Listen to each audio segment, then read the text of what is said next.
What's going on, guys? So I hate when stuff like this happen, but I was recording and the internet went out. Okay, so let's just continue here from where we left off. Um, God damn it, man. All right, sorry. This has to be two videos because I'm not about to go to edit it and then render it out into one video. So internet went out. There's gonna be two videos, okay?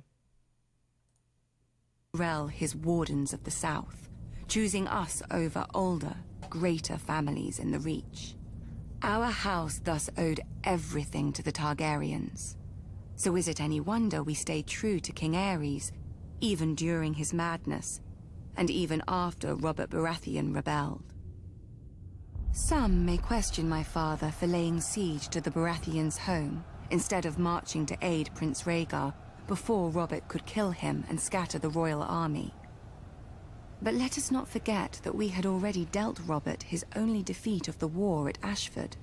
If Lord Tywin Lannister had not vanquished the Mad King so suddenly, our siege would have destroyed Robert's home and his brothers, and won the war for Aerys. But when the Targaryens fell, House Tyrell again chose peace and prosperity over war and devastation, and bent the knee to King Robert Baratheon, first of his name.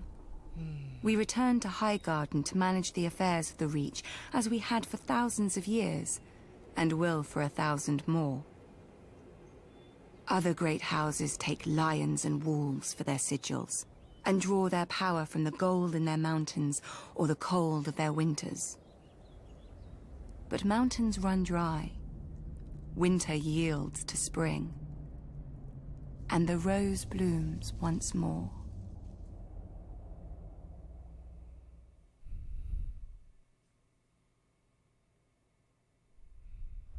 Nobody knows why the Targaryens first came to the island of Dragonstone. Old Valyria was then at the height of its power and the center of the civilized world, which ended at the Narrow Sea. Westeros was a filthy backwater with 7 kings squabbling over borders and minor glories. So much for progress. The island itself was and is nothing. It had no gold or gems to lure Valyrian nobility. All it has is rock. Mostly a shiny black stone, too brittle for war and too sharp for building. The Targaryens called it dragon glass. I call it useless. But the Targaryens managed to raise a castle here. Simpletons claim they used ancient Valyrian sorcery, forgetting that the Targaryens brought a small army with them from Essos. There's no magic in strong backs, though admittedly the castle is unlike any in Westeros. Foreign and strange. If the Targaryens ever regretted their barren outpost and longed for the comforts of home, the doom made their folly permanent.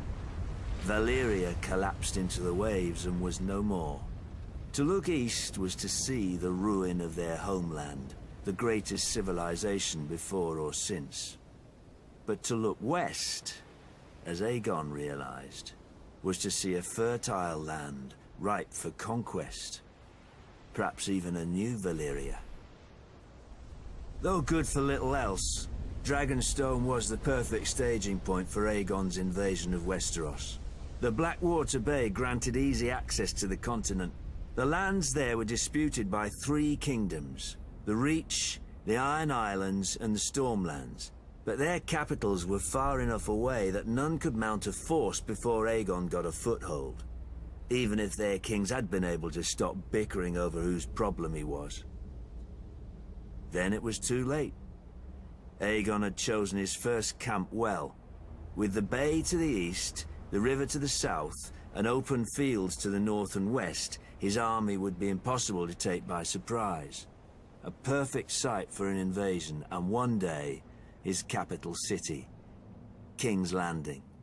The Doom had taught the Targaryens the prudence of refuge. After the conquest, Dragonstone became the seat of the crown prince and heir to the Iron Throne.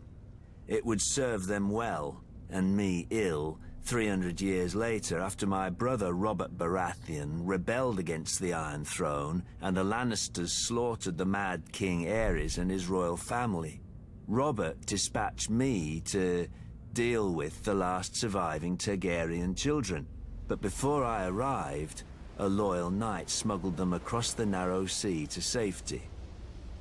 Hatred for the Targaryens blinded Robert. Unjustly, I was blamed and stripped of our family's castle of Storm's End and given Dragonstone in its stead. Over the years, whenever I demanded my rights restored, Robert would remind me of the island's royal pedigree and pretend he was doing me honor. As if I were one of his tavern girls to be so easily deceived and dismissed. But Robert is dead, and I, Stannis Baratheon, am the rightful king of Westeros. Let the usurpers and traitors sit on the Iron Throne. From Dragonstone, I will be the dagger at their throat.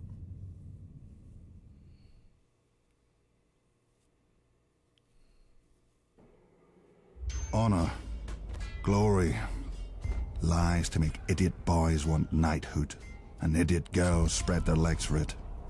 Let me tell you what makes a knight. Killing. Either enough men, or the right man. House Clegane should know. We're very good at both. Most families claim some great ancestor so far back that nobody can prove them liars. Not us. My grandfather kept the kennel for Lord Titus Lannister of Casterly Rock, the father of Lord Tywin. Lord Titus was a weak man who didn't know it. One day while hunting, he stumbled on a lioness. Instead of embracing the man who wore her on his banners, she tried to tear out his throat. Lucky my grandfather came up with the dogs and drove the big cat away. As a reward, the Cleganes got lands and a keep and a son to squire for the Lannisters. We took the 3 hounds who died for them as our new sigil. When Tywin Lannister became Lord of Casterly Rock, he wanted more from his former kennel master than fealty. He bet that training hounds to kill isn't far from training boys to kill. In just 2 generations, my brother Gregor and I proved him right. I gutted my first man at 12.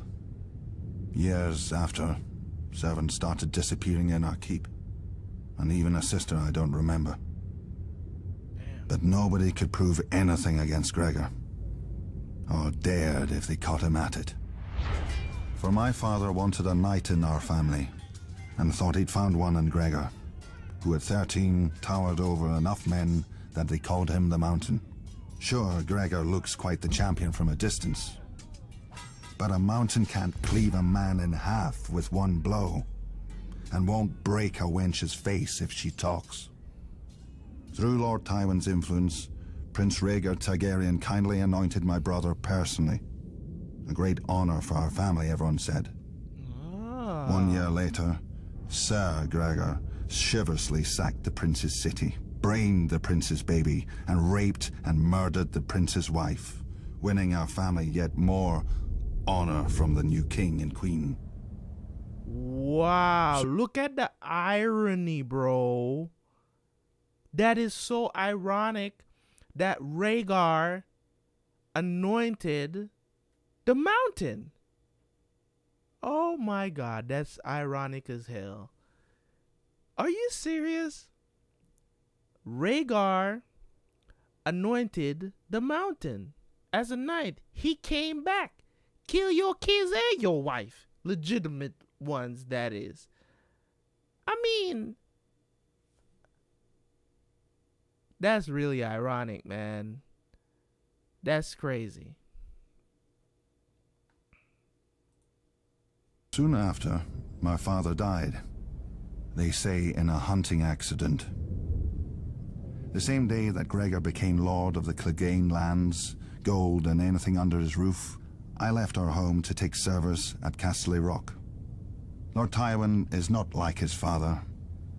Neither is King Joffrey, or the likes of me would never be on the King's Guard, with all those true knights. Between them, a man who serves the Lannisters will never lack for killing. I'll guard this king, such as he is. Gregor will kill the other ones, such as he does. When we're done, we'll see how many people still believe in songs and fairy tales.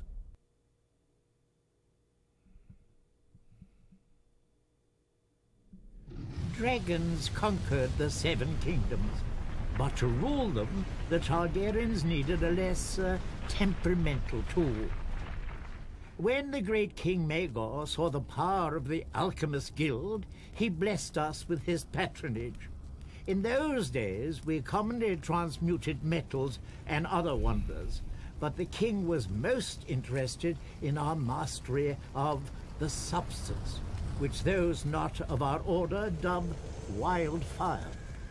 A slight misnomer. To the uninitiated, the substance indeed seems uncontrollable. Water will not extinguish it, nor plate of steel repel it. Our order alone knows its secrets. In bare stone cells beneath the guild hall, our acolytes prepare the substance with utmost care and ancient magic. Apprentices then remove the jars to a secure storage. Overseeing its purity are the wisdoms, such as myself, who are adept in the alchemical mysteries. Should an acolyte prove unworthy and allow the substance to ignite, the ceilings are spelled to collapse and fill the room with sand. For once lit, only smothering or starvation will quench the fire. Many years did the Alchemist Guild serve the Targaryens faithfully, until we were beset on all sides by the envious, the Order of Maesters, who dismissed all learning but their own, and the charlatans who hucked green paint and worse in our names. After the unfortunate Prince Aerion Targaryen, drunk with wine, boasted that a draught of the substance would transmute him into a dragon, we lost our royal favor. Then came the wise King Aerys, second of his name.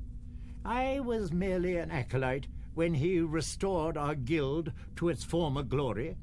As had his great forefathers, he appreciated our secret arts, even naming Wisdom Rossart as Hand of the King.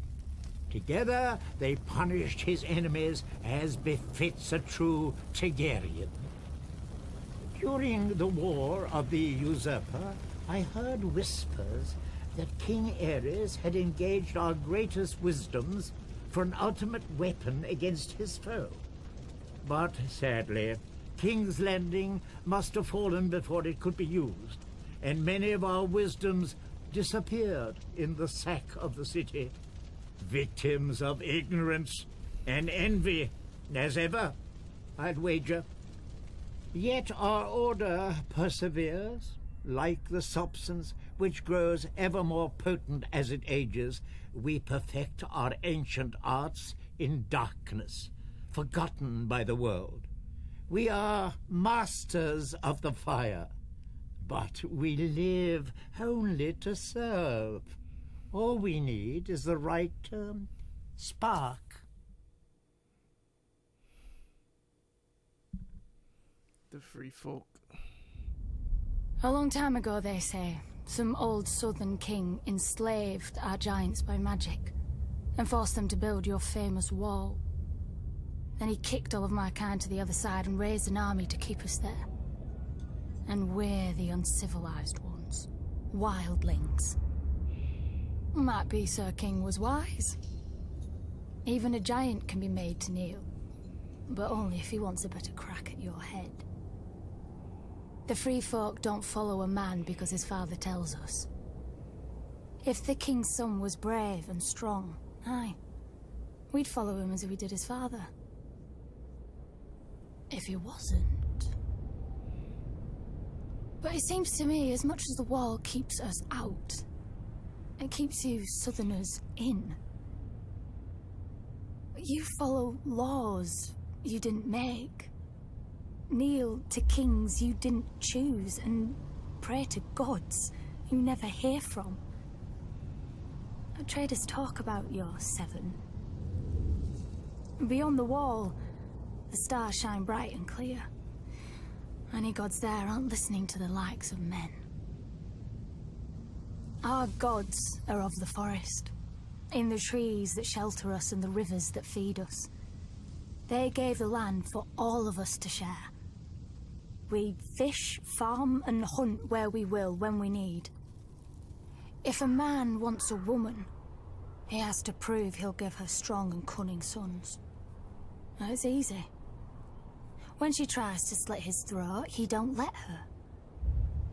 With the free folk, you get what you can take, and you keep what you can hold. No more. I wonder, even if my kind didn't hop over your wall, would he still set your night's watch to guard it? You southerners are rich. You always have more steel, gold, and daughters. I think you're afraid. If you've always knelt, you don't know what freedom is. And if you've not been beyond the wall, you don't know what fear is. You will.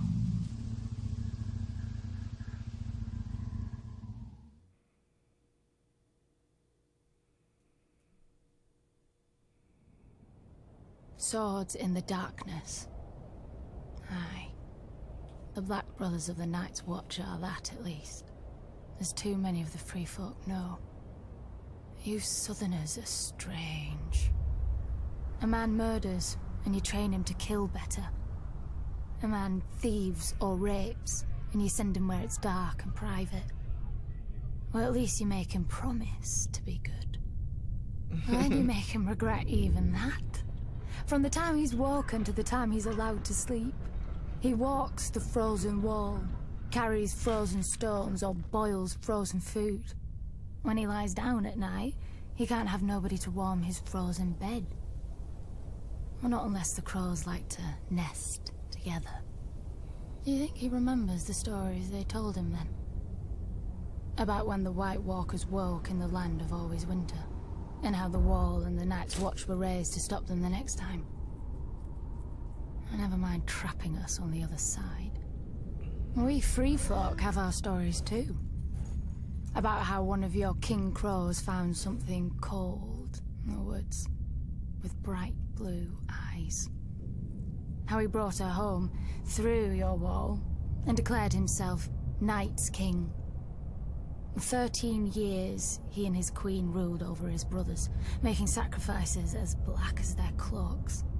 Lucky for you southerners, the free folk rallied to a king beyond the wall, as we will when need be, and marched on the ancient castle he'd taken for his own, the Night Fort. With the help of the Starks, we killed the demon and cleansed your precious watch. And then they thanked us, and kicked us back across the wall, as you always have. Gendel, Raymond Redbeard, the Horned Lord, each chosen as a king beyond the wall, each promising victory. And all falling to the Night's Watch and the Starks. But this time is different. Our new king knows your tricks. You called him a brother crow once, but you never forgot his wings. We know how you think. We know where you're weak. Watch for us from your wall if you like. With the cold, you won't even feel the blade slip into your back. Wowza. Well, that last part was a bit eye-opening there. Oh my god, that was really eye-opening there at the end, where Ygritte was talking about what happened with how the Night King and his queen and whatever, and the Starks joined up with the free folk to fight him and kill him. What the hell? And then put him back across the wall. What kind of bull crap is that? Yo! Man, yo, let me tell y'all something, man. Watching these videos is gonna be really interesting. We got about 4 more to go. I'm gonna try to do them as much as possible. I might not be doing them like every day, but I will try to get through all of them because they're really interesting. Um, as I said, it's stories told from different people's perspective on what happened on their side of things. We learned about what the Tyrell did, why they joined up with the Targaryens in the first place to fight against the rebellion, right? We found out why Stannis was sent to Dragonstone in the first place. How he ended up being there, that I didn't know personally. Why did he not inherit Storm's End? Why was it given to Renly? So that was pretty interesting to know. I wish I wish the series would just keep going, man. I wish it was like anime. Every week you get an episode. I mean, it's just great how many things they could have had planned for the 2 years. And that's what I'm saying. Like, I just don't understand. Like, if it was me with HBO, I would have said, listen, man, for these 2 years that there's no Game of Thrones, we could be making money. What is wrong with y'all? Let's have some prequels done while the main series is going on. Let's have some different actors coming in playing younger versions of these people, and let's tell these stories that people has been wondering about. Let's tell let's do the Robert Rebellion. Let's do the Greyjoy Rebellion. Let's do the you know, how the wall was built. Let's do something. But now we don't know when the prequel is gonna come out after season 8, because it's scheduled to be after season 8. So I'm guessing they're probably filming it right now. But I'm saying, for these 2 years that you guys have waited upon coming up April for season 8 to come out, I mean, it's just been one long wait for y'all. You know what I'm saying? Now I'm only gonna be waiting for about 5 months, you know. But for y'all, it must. I mean, for the 2 years, you basically just been watching people react to Game of Thrones, new people coming in, enjoying the series, and that's all good and dandy. But I'm saying, on HBO's side, they could have done a way better job. If I was an executive at that company, I would tell them, listen, we need to get planned for this. If we knew some way, somehow, that we probably would have had to take a break for Game of Thrones. This is becoming you have to have a backup plan, man. And I think they did not have a backup plan. So now they're expecting millions of people to come in. Of course, you're gonna have tons of people coming in to watch the new season dropping in April, of course, because everybody want to see how this thing ends. Even the haters, the book readers, all of them, they still want to see how the series ends. No matter how much shit they talk about the series, they still gonna watch it. So that's what it is. Okay, so learned a lot about that. I have not forgotten that you guys have corrected me when I was saying that it was Aegon that landed in Dragonstone. It wasn't him. It was Aenar. You guys said it was Aenar Targaryen. He stayed there for 100 years.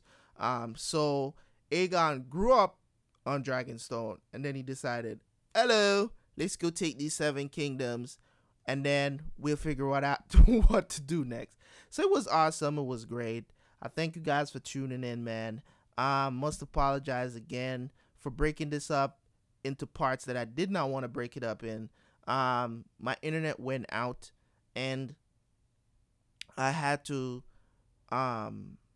basically shut the recording off because it would have just been there just running, right? So I stopped the recording, and then now we're gonna go to as you can see, if you can see at the end of that video how pissed I was when I realized the video paused, right? I was really pissed. I don't know if I cussed. I'm gonna have to check, because I was really pissed off by it. Okay, so that's the great thing about doing this, man. It's just awesome to get all this knowledge and stuff. You guys can let me know what you think in the comment section. It has been great. Thank you guys for watching once again. Thank you guys for supporting the last one. I mean, that thing was almost an hour and a half and you guys still watched it. I mean, you guys really love Game of Thrones just like I do, man. That's the only reason why I'm doing this. I mean, if I didn't have a love for it, I wouldn't be sitting down watching this for an hour and a half. No way, no how. I wasn't gonna do that. I could be reacting to other shows and doing other things for that hour and a half. So, love the series. Thank you guys for supporting it. This first time watching one of my videos, subscribe to the channel, leave a like on the channel, leave a comment in the comment section. And you already know, this has been Terabyt Reacts, and peace. See you on the next one.